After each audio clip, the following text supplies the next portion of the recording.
Hi అండి. నమస్తే అండి. అమ్మో 1వ తారీఖు మళ్ళీ అవ్వతాతలంతా బెదిరిపోతున్నారు. 1వ తారీఖు వస్తుంది, మళ్ళీ పెన్షన్లు వస్తాయా రావా, అసలు మనల్ని బతకనిస్తారా చంపేస్తారా, ఈ ఎండల్లో తీసుకెళ్ళి మంచాల మీద మోసుకెళ్ళి చచ్చిపోయిన తర్వాత శవాల్ని మనల్ని చంపేసి శవాల్ని మంచాల మీద మోసుకొని తీసుకెళ్తారా, వీళ్ళ గ్రామ సచివాలయాలకి ఈ నాటకాలు ఈ డ్రామాలు ఈ వైసీపీ నాయకులు పెన్షన్లతో డేట్ వస్తుందంటే భయపడిపోతున్నారు, వైసీపీ నాయకుడు ఇంటికి వస్తుంటే భయపడిపోతున్నారు. వాళ్ళు చంపేస్తారేమో మనల్ని ఈ పెన్షన్ల పేరు చెప్పి మళ్ళీ డ్రామాలు ఆడతారేమోనని. ఇటువంటి పరిస్థితుల్లో జవహర్ రెడ్డి గారేమో ఎలక్షన్ కమిషన్కి లేఖ రాశారు, మేము ఇంటింటికి తీసుకెళ్ళి ఇవ్వడానికి అవ్వదు, మా దగ్గర ఎంప్లాయీస్ లేరు, ఇబ్బందిగా ఉంది మాకు అని చెప్పి జవహర్ రెడ్డి స్టేట్మెంట్ ఇచ్చున్నాడు. ఒక పక్కనేమో ఈసీనేమో ఇంటింటికి తీసుకెళ్ళి ఖచ్చితంగా మీరు ఇవ్వాల్సిందే అని చెప్పి మన సిఎస్కి నోటీస్ ఇవ్వడం జరిగింది.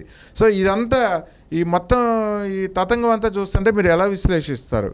ఈ అమ్మో 1వ తారీఖు అనేది అవ్వదాతల్లో వణుకు పుట్టిస్తుంది, వణుకు తెప్పిస్తుంది.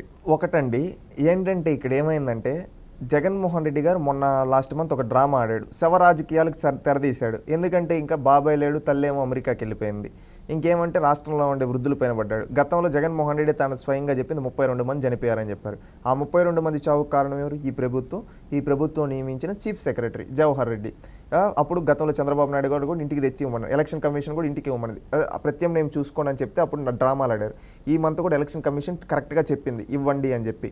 వీళ్ళు ఏమాడుతున్నారు డ్రామా, ఈ జవహర్ రెడ్డి జగన్మోహన్ రెడ్డి కోవట్టు కుదరదు అని చెప్తాను. నేను తెలుగుదేశం పార్టీ వాళ్ళు కూడా ధర్నా చేశారు అక్కడ. ఎందుకంటే ఈ జగన్మోహన్ రెడ్డి పరిస్థితి ఏ విధంగా అయిపోయింది తెలుసా అండి? మీరు డ్రామాలు, ఎందుకంటే ఓడిపోతున్నామని తెలుసు, ఇంకేదో ఒకటి చేసి లబ్ధి పొందాలని ముసలి వాళ్ళ ప్రాణాలు తీస్తూ ఉన్నాడు. 1వ తారీఖు వస్తే చాలు అవ్వాతాతలు భయపడిపోతున్నారు. గతంలో ఏంటంటే పెన్షన్ బాగా అంటే తెలుగుదేశం ప్రభుత్వంలోకి వచ్చేది. ఇప్పుడు ఏమంటే ఇతను ఒక భయభ్రాంతులకు గురి చేస్తున్నాడు. ఇప్పుడు ఇతనట్టు పెన్షన్ పెంచనని చెప్పాడు.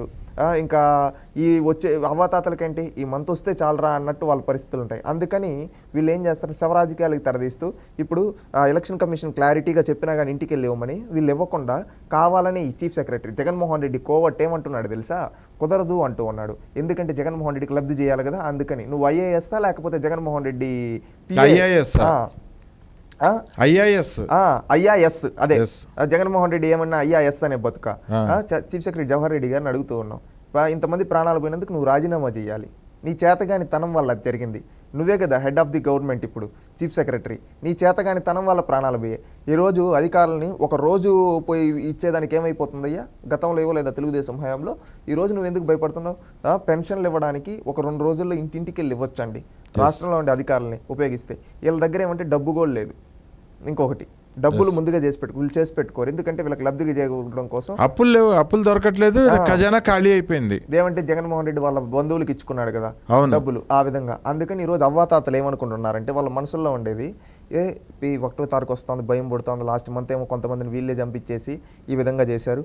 మళ్ళీ ఈసారి మనల్ని ఈ విధంగా పెన్షన్ కోసం అని చెప్పి పిట్టని ఎత్తుకోబోతా మనం ఎత్తుకొని మన గొంతు వీళ్ళే కూడా పిసికేస్తారు. వీళ్ళు అలాగే రాక్షసులు, ఎందుకంటే ఇంట్లో వాళ్ళని చంపుకొని మనం ఒక లెక్క ఓళ్ళ లబ్ధి కోసము అని చెప్పి ఈ విధంగా చేస్తున్నారని వాళ్ళు బాధపడతా ఉన్నారు అవ్వాతాతలు. అంటే ఎంత దిగజారిపోయారో చూడండి ఈ జగన్మోహన్ రెడ్డి. పెన్షన్లు ఈ జవహర్ రెడ్డి గారికి అవగాహన లేకపోతే రిజైన్ చేసి కొత్త చీఫ్ సెక్రటరీని ఇస్తారు, వాళ్ళు చేస్తారు పరిపాలన. నువ్వు జగన్మోహన్ ఐఆర్ఎస్ అనేటిగా ఉంటే రిజైన్ చేసి కండు వేసుకో, పని చేసుకో, అప్రిషియేట్ తీసుకో, పని చేసుకో, మీది కడపే కదా, ఎక్కడో తీసుకో, ఉండు. అంతేగాని ఒక అధికారిగా ఉండి పక్షపాత ధోరణి చూపిస్తే ఎవడు ఒప్పుకోడు. రేపు నువ్వు బాధ్యుడు అవుతావు. ఎందుకంటే నీ చేతగాని తనం వల్ల ఈ విధంగా జరుగుతూ ఉంది. అది గుర్తుపెట్టుకో జవహర్ రెడ్డి గారు కూడా మారాలి. నువ్వు ఐఏఎస్వి, నీకు కుల పిచ్చి ఉండొచ్చు, నీకు ఇంకేమన్నా పిచ్చులు ఉంటే అవి బయట పెట్టుకో, ఇక్కడ పెట్టుకోవద్దు. ఎందుకంటే హుందాతనంగా ఉండడం నేర్చుకో. ఒక అధికారిగా నిష్పక్షపాతంగా పనిచేయి. రేపు ఎవరు వచ్చినా నేను గౌరవిస్తారు. లేదు పక్షపాత ధోరణితో చేస్తా అంటే రేపు నువ్వు దీనికన్నిటికీ మూల్యం చెల్లించుకోవాల్సి వస్తుంది. కనీసం పేదవాళ్ళు ముసలి వాళ్ళనే ఆలోచించాలి. జవహర్ రెడ్డి కూడా ఆయన కూడా వృద్ధుడే, సీనియర్ సిటిజన్. ఆయనకు ఆ జ్ఞానం అన్నా ఉండాలి కదా ఆయనకి. ఏంటి కట్టు బానిసలా పనిచేసే ఆయనకి ఇంకేం తెలుస్తుందిలేండి. ఒకప్పుడు గతంలో నేను ఇప్పుడు ఇది సబ్జెక్ట్ కాకపోయినా కానీ నేను ఒకటి విషయం చెప్పదలుచుకున్నానండి. గతంలో చంద్రబాబు నాయుడు గారు డిఎస్పీని ప్రమోషన్ ఇచ్చినప్పుడు దాంట్లో కమ్మ వాళ్ళు లేకపోయినా కానీ జగన్మోహన్ రెడ్డి కమ్మ అని చెప్పి భ్రష్టు పట్టించాడు. కావాలని బురద జల్లాడు. తీరా చూస్తే దాంట్లో ఒకరు ఇద్దరు తప్పితే మిగతా వాళ్ళంతా బడుగు బలహీన వర్గాల వాళ్ళు ఉన్నారు. ఈరోజు జగన్మోహన్ రెడ్డి ప్రధాన సలహాదారుడు ఎవరు? సజ్జల రామకృష్ణారెడ్డి. చీఫ్ సెక్రటరీ ఎవరు? జవహర్ రెడ్డి. స్టేట్ డీజీపీ ఎవరు? కసిరెడ్డి రాజేంద్రనాథ్ రెడ్డి. ముఖ్యమంత్రి ఎవరు? జగన్మోహన్ రెడ్డి. ఈ విధంగా తన సొంత సామాజిక వర్గాన్ని మళ్ళీ అదేదో బేవరేజ్ కార్పొరేషన్ అని మొన్న ఎవరో ఒక రెడ్డిని పెట్టారు. ఉద్యోగ సంఘానికి అతను ఎవరో వెంకటరామరెడ్డి అన్నారు. ఇంకొక దానికి ఇంకొక రెడ్డి. ఈ విధంగా అందరినీ తన సొంత సామాజిక వర్గాలను పెట్టుకున్నారు. ఎవరిది కులపిచ్చి జగన్ రెడ్డి? ఈరోజు నీ కులం వాళ్ళని పెట్టుకొని నువ్వు ఆడిచ్చేటట్టు ఆడిస్తూ ఈరోజు రాష్ట్రాన్ని సర్వనాశనం చేస్తున్నారు. ఇది జగన్మోహన్ రెడ్డి వైఖరి. ఇంకొకటి ఈ వృద్ధుల గురించి కూడా, వృద్ధులు చాలా జాగ్రత్తగా ఉండండి. వీళ్ళ మాటలు నమ్మొద్దండి. ఈసారి పెన్షన్ ఇవ్వమంటే చొక్కా పట్టుకొని నిలదీయండి. ఎలక్షన్ కమిషన్ చెప్పింది కదరా నాన్న, మీ జవహర్ రెడ్డినే వచ్చేవు మన మాకు అని చెప్పి నిలదీయండి. ఎందుకంటే ఈరోజు వీళ్ళు టాపిక్ డైవర్షన్ స్టార్ట్ చేస్తారు మళ్ళీ 2 రోజుల నుంచి శవ రాజకీయాలు స్టార్ట్. అందుకని రాష్ట్రం మీ ఇంట్లో ఉండే వృద్ధులకు కూడా చెప్పండి, ఎలక్షన్ కమిషన్ ఇవ్వమనింది ఈ జగన్ రెడ్డి మనిషి జవహర్ రెడ్డి ఆపుతూ ఉన్నాడు అని చెప్పి ప్రతి ఒక్కరూ చైతన్యవంతులు చేయాలి.